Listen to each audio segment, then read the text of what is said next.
Guys, जैसा कि हमने पिछले एपिसोड में देखा कि श्याओ डेमोनिक ट्री क्लेन के एशियन लैंड पर पहुंच गया था, जहां उसने सभी लोगों को धमकी दी। सभी उसकी पावर से डर रहे थे, जिससे वो वहां से भाग गए। सिर्फ एशियन ट्री क्लेन के एंसेस्टर और 2 एल्डर ही बचे थे। श्याओ ने अपने पावर से पूरे डेमोनिक ट्री लैंड को बर्बाद कर दिया। 8 आर्म्ड क्लेन के एंसेस्टर ने उस ट्री क्लेन के एंसेस्टर को मारने की कोशिश की, पर वो उसे मार नहीं पाए। लेकिन श्याओ ने दोनों एल्डर को मार दिया था और अब उसने कई सारे ट्राइब के लोगों को ट्रिब्यूलेशन लिक्विड देकर अपनी तरफ कर लिया। साथ ही ड्रैगन और सेंडोर कबीले के लीडर ने भी उसके साथ हाथ मिला लिया था। पर डेमोनिक ट्री क्लैन का एंसेस्टर श्याओ से बदला लेना चाहता था, इसीलिए उसने मंकी क्लैन और बर्ड क्लैन के साथ हाथ मिला लिया था और उन तीनों ने मिलकर एक प्लान बनाया, जिससे वो निंगचुआन को लालच देकर श्याओ को मारना चाहते थे। फिर अब हम देखते हैं कि निंगचुआन के पीछे 8 आर्म्ड क्लैन और बाकी कुछ क्लैन के लोग पड़े हुए होते हैं और वो उसे पकड़ने की कोशिश कर रहे थे। वो अभी इस वक्त एजियोर स्टेट रियल्म में होते हैं, जो इमोर्टल एशियन का ही एक रियल्म होता है। पीछा करने वाले लोग कहते हैं कि लॉर्ड वांग ने ऑर्डर दिया है कि जो भी इस निंगचुआन को पकड़ लेगा उसे थंडर ट्रिब्यूलेशन लिक्विड प्राप्त होगा। निंगचुआन सोल आइलैंड के पास से ही गुजर रहा होता है, जिसे देख सभी लोग कहते हैं कि ये 6 क्राउन चैंपियन है, जिसे अपराजित कहा जाता है। पर फिर भी वांग ने इसे आसानी से ऐसी दयनीय सिचुएशन में डाल दिया कि इसे अपनी जान बचाकर भागना पड़ रहा है। निंगचुआन मुस्कुराते हुए कहता है कि वांग एशियन इमोर्टल के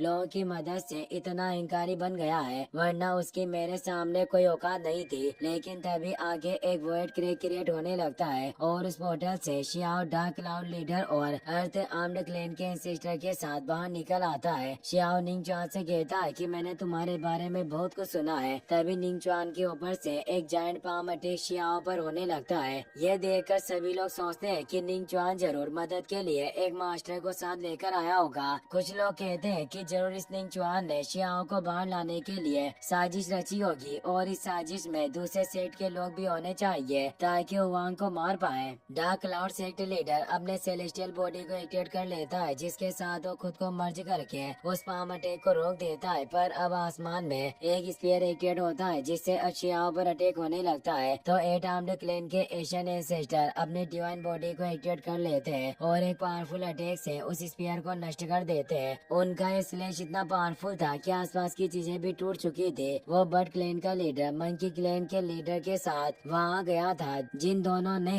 ये अटैक किए थे। और उनके साथ डेमोनिक ट्री क्लैन का इंसेस्टर भी होता है, जो कहता है कि मैं चाहता था कि तुम दोनों इस वांग को प्रोटेक्ट करने की जरूर कोशिश करोगे। वास्तव में तुमने हम एशियन इमोर्टल के लोगों का अपमान किया है और तुम इस बाहरी व्यक्ति के कुत्ते बन चुके हो जो हर वक्त इसकी पहरेदारी में हो। शियाओ अपने पीछे छिपे हुए 3 और लीडर को फोक से बाहर निकालता है, जो ड्रैगन, सेंटोर और ब्यूटी क्लैन के लीडर होते हैं। वो कहता है कि तुम्हें क्या लगा था कि तुम अपनी इन छोटी चालों से मुझे मूर्ख बना सकते हो। निंगचुआन उन तीनों लीडर को देखकर डर जाता है। सेंट्रो कबीले के लीडर अपनी बॉस से एक हीरो को एक्टिवेट कर लेते हैं। ब्यूटी क्लैन का लीडर और बाकी सभी लीडर भी अपनी पावर को एक्टिवेट कर लेते हैं। डेमोनिक ट्री क्लैन और उसके साथ ही डर गए होते हैं। उन्हें विश्वास नहीं हो रहा था कि शियाओ की मदद के लिए 5 क्लैन के लीडर मौजूद है। वो पांचों एक साथ उन तीनों पर अटैक करते हैं। निंगचुआन और डेमोनिक ट्री क्लैन के लीडर भाग निकलते हैं, जिससे मंकी और बर्ड क्लैन के लीडर मारे जाते हैं। शियाओ निंगचुआन के पीछे पड़ गया होता है, पर निंगचुआन एक वाइट पोर्टल को एक्टिवेट कर लेता है, जिससे वो वहाँ से भाग निकलता है। शियाओ कहता है कि मैं उस निंगचुआन की चाल को पहले ही समझ गया था। वो खुद मेरे सामने आया और मुझे लड़ने के लिए चेतावनी दे रहा था, जिससे साफ जाहिर था कि वो कोई चाल चल रहा होगा। अब पांचों लीडर भी वहाँ जाते हैं। शियाओ ने कहता है कि बहुत बुरा हुआ हम उन चुए निंगचुआन को नहीं पकड़ पाए, पर जब मुझे दूसरा मौका मिलेगा तो मैं उसे जरूर पकड़ लूंगा। शियाओ को अब डिवाइन ट्री के फ्रूट को हासिल करना था ताकि अपनी पावर में सुधार कर सके। सेंट्रो क्लैन के लीडर ने उसे लोकेशन बता दी थी, इसीलिए वो heavenly deity tree secret domain से आगे बढ़ रहा था। पर ये पूरा रास्ता ही एक परीक्षा की तरह था, क्योंकि डिवाइन ट्री का फ्रूट काफी दुर्लभ है, जिसे डीटी रियल्म के लोग भी हासिल नहीं कर पाते। और इस ट्री डोमेन को एशियन इमोर्टल के सबसे डेंजरस जगह के नाम से भी जाना जाता है। पूरी सड़क पर अलग अलग खतरे मौजूद है, पर शियाओ सभी अटैक को रोक रहा होता है और लगातार आगे बढ़ रहा होता है। साथ ही वो ये सोचता है कि उस सेंट्रो कबीले के लीडर ने बताया था कि अगर मैं उस डिवाइन ट्री फ्रूट को हासिल कर लूं तो मेरा भाग्य और उज्जवल होगा। और ये फल अर्थ, वाटर, फायर और हवा चारों एलिमेंट से मिलकर बना है, जिससे उसे इमोर्टलिटी का लेजेंडरी एलिसियर भी कहा जाता है। और अब उस एशियन ट्री लैंड में सिर्फ एक ही पेड़ बचा है। शियाओ अब अपने कल्टिवेशन पाथ को एक्टिवेट कर लेता है और वो उन अटैक को रोकते हुए तेजी से आगे बढ़ने लगता है, पर उस पर तेज स्लेज से अटैक होने लग गए थे, जिससे वो अपने थंडर आर्मर को भी एक्टिवेट कर लेता है और सारे स्लेज को खत्म करके तेजी से आगे की तरफ बढ़ता है। पर अब उस रास्ते का second test thundering waterfall activate हो जाता है। शियाओ एक जगह पर उतरता है जहाँ उसे केवल डीटी का कंकाल मिलता है, जो पूरी तरीके से सड़ चुका था। शियाओ समझ जाता है कि हेवनली डीटी भी उस हेवनली फ्रूट की तलाश में आया होगा, पर ये मारा गया। यही वजह है कि उस फ्रूट को पाना काफी मुश्किल है। तभी वहाँ काफी सारी लाइटनिंग नजर आती है, जिससे शियाओ पर अटैक होने लगते हैं, पर शियाओ अपने बचाव में कुछ भी नहीं कर पा रहा होता। वो कहता है कि थंडर में हेवन ट्रिबुलेशन की भी एनर्जी शामिल है। क्या हो सकता है कि इमॉर्टल एरा के दौरान इस इमॉर्टल एशियन में एक लड़ाई हुई होगी जिसमें हेवन भी नष्ट हो गया और यहाँ पर भी ये ट्रिबुलेशन बिखर गए होंगे, पर मैं इस एनर्जी से नहीं डरता और वो आगे बढ़ना जारी रखता है। अब वो हेवनली डीटी ट्री लैंड के पीक पर पहुँच जाता है। उसे डिवाइन ट्री की आवाज आती है कि यहाँ कौन है जो मेरे इस फॉरबिडन एरिया में घूमने की हिम्मत कर रहा है। वहाँ पर काफी सारी ट्रिबुलेशन लाइटनिंग एक्टिवेट होने लगती है, पर शियाओ कई सारे ट्रिबुलेशन से गुजर रहा होता है, जिससे वो एनर्जी उसका कुछ नहीं बिगाड़ पाती और वो कहता है कि मैं इतनी औसत दर्जे की थंडर से कभी नहीं डरूंगा और वो उन्हें दूर कर देता है और बोलता है कि यहाँ कौन है जो इतनी लो लेवल की ट्रिबुलेशन एनर्जी से मुझ पर अटैक कर रहा है। अगर तुम लड़ना ही चाहते हो तो मैं तुम्हें अपनी लाइटनिंग आर्ट का स्वाद चखाऊंगा।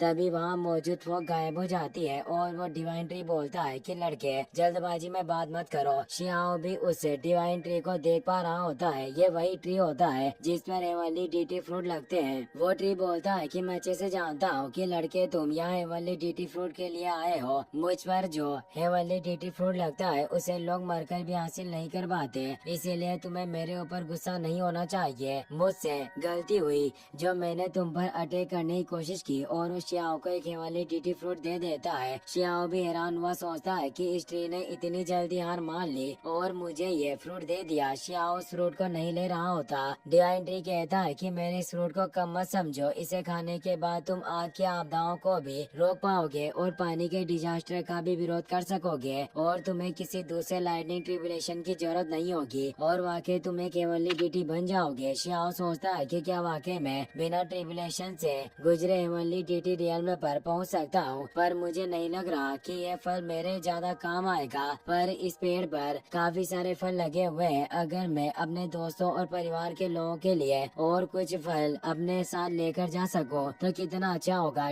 डिवाइन ट्री भी समझ चुका था कि शियाओ उसके और फ्रूट लेना चाहता है, इसीलिए वो उन्हें छिपाने लगता है और कहता है कि लड़के मैं तुम्हें एक फ्रूट से ज्यादा नहीं दे सकता। ऐसा नहीं है कि मैं तुम्हें और फ्रूट नहीं देना चाहता, पर मेरे सभी फ्रूट में से सिर्फ एक ही पका हुआ है, इसीलिए अगर तुमने दूसरे फ्रूट भी खा लिए तो ये बेकार होगा। शियाओ समझ आता है कि ये पेड़ काफी चालाक है, ये इतनी आसानी से मुझे अपने फ्रूट नहीं देगा, इसीलिए ये नाटक कर रहा है। पर मैं भी नाटक करने के मामले में उस्ताद हूँ, देखता हूँ कि ये मेरे सामने कैसे स्मार्ट बन सकता है। और वहाँ से जाते हुए कहता है कि सीनियर मैं तो आपकी भलाई चाहता था, क्योंकि आप खतरे में हो। शायद सीनियर आपको पता ना हो, पर बाहरी दुनिया में अराजकता फैली हुई है, एक के बाद एक इमॉर्टल एशियन के सभी रियल में फटने वाले हैं और तब आपका ये ट्री लैंड भी नहीं बचेगा। वो डिवाइन ट्री परेशान होता है और कहता है कि वास्तव में बाहर हो क्या रहा है। शियाओ कहता है कि बाहरी दुनिया में एक बहुत बड़ी दरार पड़ गई है, जिससे ये एशियन इमॉर्टल बाहरी दुनिया से जुड़ जाएगा, जिससे अगर बाहरी लोगों ने तुम्हारे इस रियल में पर अटैक किया तो वो आपके सभी फलों के साथ तुम्हें भी एनर्जी के रूप में रिफाइन करने की कोशिश करेंगे और आपको काट दिया जाएगा। वो डिवाइन ट्री काफी डर जाता है और कहता है कि यंग फ्रेंड मैं तुम्हें गलत समझ रहा था, पर तुम तो मेरी भलाई चाहते हो। क्या तुम्हारे पास मुझे बचाने का कोई तरीका है? मैं कभी भी तुम्हारे इस उपकार को नहीं भूलूंगा और जब भी मेरे फल पकेंगे तो मैं सबसे पहले उन्हें तुम्हें दूंगा और तुम अपनी मर्जी में आए जितने फ्रूट ले सकते हो। शियाओ इससे खुश होता है और उन्हें कहता है कि आपका भाग्य काफी अच्छा है जो आपकी मुलाकात मुझसे हुई। मैं किसी को भी मरते हुए नहीं देख सकता, इसीलिए कैसा रहेगा कि मैं आपको अपने साथ ले जाऊं। डिवाइन ट्री काफी खुश हो जाता है और वो कहता है कि ये काफी अच्छी बात है, इससे मैं खतरे से बच जाऊंगा। लेकिन एक समस्या है, क्योंकि अगर तुम मुझे इस जगह से बाहर निकालना चाहते हो तो तुम्हें मेरे निर्देशों का पालन करके एक टास्क को कंप्लीट करना होगा और क्रिएशन सोइल यानी सर्जन मिट्टी का पता लगाना होगा, जो एक ऐसा अर्थ एंड हेवन का अमृत है जिससे मैं छोटे फॉर्म में बदल सकता हूँ और मैं तुम्हारे साथ यात्रा कर पाऊंगा और साथ ही उस मिट्टी की मदद से मैं और ज्यादा तेजी से अपने फलों को बेयर कर पाऊंगा। शियाओ उसकी बात मान लेता है और उसकी दी हुई लीफ पर मौजूद लिक्विड को पी लेता है, जिससे वो लीफ अब उसे रास्ता दिखाता है। वो मिस्टीरियस एशियन लैंड पर पहुंचता है जहाँ वो क्रिएशन सोल मौजूद होती है, पर वहाँ की मिट्टी लाशों में भी जान डाल सकती थी। पर इस मिट्टी से ही वो डिवाइन ट्री एक छोटे पौधे में बदल पाएगा और शियाओ के स्पेस आर्टिफैक्ट के साथ ट्रेवल कर सकेगा। वहाँ उस मिस्टीरियस एशियन लैंड में एक बैरियर होता है जिसमें एक लड़की मौजूद होती है जो एक इमोर्टल किंग होती है, जिसे यहाँ दफनाया गया था, जिससे उसकी सोल वहाँ मौजूद होती है। शियाओ में उसे अजीब सी फेमिलियर फीलिंग का एहसास होता है। शियाओ अपने कल्टिवेशन पाथ के साथ वहाँ की बाउंड्री को पार कर लेता है। शियाओ सोचता है कि यहाँ की मिट्टी से ही मुझे क्रिएशन सोइल मिल सकती है और वो वहाँ की मिट्टी को खोदने लगता है, पर एक तेज स्लेज से दूर हो जाता है क्योंकि उस जगह पर उस लड़की की कब्र होती है। शियाओ उस लड़की को करीब से देखने लगता है। उसे वो लड़की जानी पहचानी लग रही थी। तभी वो जाग जाती है जिससे तेज एनर्जी रिलीज होती है। वो शियाओ से कहती है कि तुम छोटे चोर मुझ पर घात लगाने की हिम्मत कर रहे थे, और अपने और को फैलाती है। वो और कोई नहीं बल्कि डीमन गर्ल होती है जिसका ये ट्रू फॉर्म होता है। शियाओ उस पर अटैक करने आता है पर वो टेलीपोर्ट होकर आसानी से बच जाती है और उसके पीछे आ जाती है। उसके पास जो स्पिरिट बिंडिंग पर्ल होता है उससे शियाओ को डीमन पिंक गर्ल की याद आती है। इसी के साथ ये एपिसोड यहीं पर खत्म हो जाता है। गाइस, अगर आप इसका नेक्स्ट पार्ट भी जल्दी देखना चाहते हो तो इस वीडियो को लाइक करने के साथ साथ चैनल को सब्सक्राइब जरूर कर लेना। Thanks for watching.